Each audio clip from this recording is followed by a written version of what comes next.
নমস্কার বন্ধুরা, টপসি ফ্যাক্টের আবার একটি নতুন ভিডিওতে আপনাদের সকলকে স্বাগত জানাই।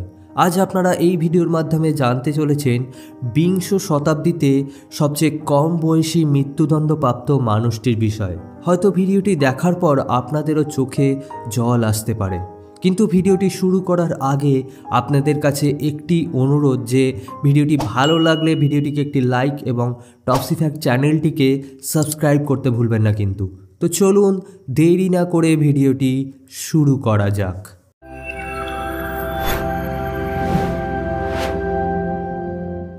বিংশ শতাব্দীতে আমেরিকায় মাত্র 14 বছর বয়সী ছেলেটিকে ইলেকট্রিক চেয়ারে বসিয়ে মৃত্যুদণ্ড কার্য করা হয়। কিন্তু ছেলেটির এমন কি দোষ ছিল যার জন্য তাকে মৃত্যুদণ্ড কার্য করা হলো? ট্রায়ালের দিন থেকে শুরু করে মৃত্যুর আগে পর্যন্ত বাচ্চা ছেলেটার হাতে ছিল বাইবেল। প্রতিটা মুহূর্ত ছেলেটা নিজেকে নির্দোষ দাবি করছিল, কিন্তু কেউই তার কথা শোনেনি। সেই হতভাগা ছেলেটির নাম হলো জর্জ স্টেনি জুনিয়র। স্টেনির বিরুদ্ধে ছিল 2টি শ্বেতাঙ্গ মেয়েকে হত্যার অভিযোগ এবং মৃতদের একজনের নাম বেটি, যার বয়স 11 বছর, এবং আর একজনের নাম মেরি এবং যার বয়স ছিল 7 বছর। এবং এই 2টি মৃতদেহই পাওয়া গিয়েছিল তাদের নিজেদের বাড়ির পাশেই। আপনাদের সকলকেই বলে দিই যে স্টেনির বিরুদ্ধে ট্রায়াল চলেছিল মাত্র 2 ঘন্টা এবং ট্রায়ালের মাত্র 10 মিনিট পরেই রায় শুনিয়ে দেওয়া হয় মৃত্যুদণ্ডের। স্টেনির বাবা মাকে হত্যার হুমকিও দেওয়া হয়। এছাড়া কোর্টরুমেও তাদের পুত্রকে কোনো উপহার দিতে দেওয়া হয়নি সেই সময়। পরবর্তীতে তাদের শহর থেকেই বের করে দেওয়া হয় এবং মৃত্যুর আগে জর্জ স্টেনি জেলে ছিল প্রায় 81 দিন এবং এ সময়টা তাদের বাবা মায়ের সাথেও দেখা করতে দেওয়া হয়নি তাকে একবারের জন্য। এবং স্টেনিকে রাখা হয়েছিল তার শহর থেকে প্রায় 80 কিলোমিটার দূরে একটি সেলে। এবং কিছুদিন পর জর্জ স্টেনির মাথায় 5380 ভোল্ট বিদ্যুৎ প্রয়োগ করে তার মৃত্যুদণ্ড কার্য করা হয়।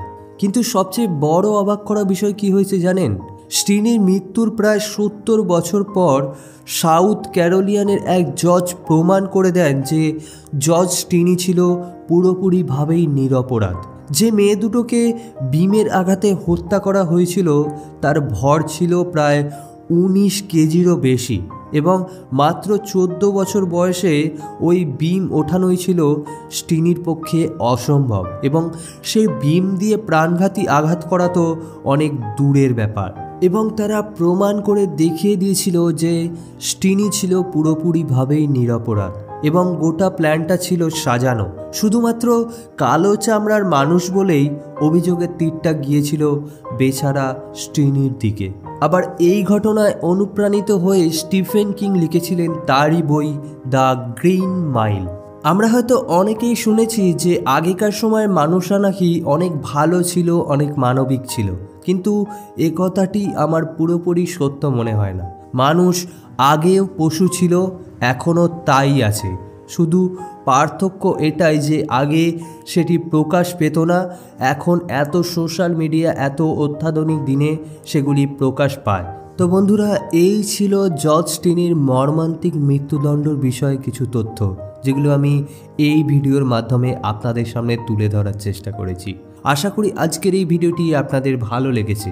আবার দেখা হচ্ছে একটি নতুন ভিডিওর মাধ্যমে। ততদিনে আপনারা ভালো থাকুন, সুস্থ থাকুন।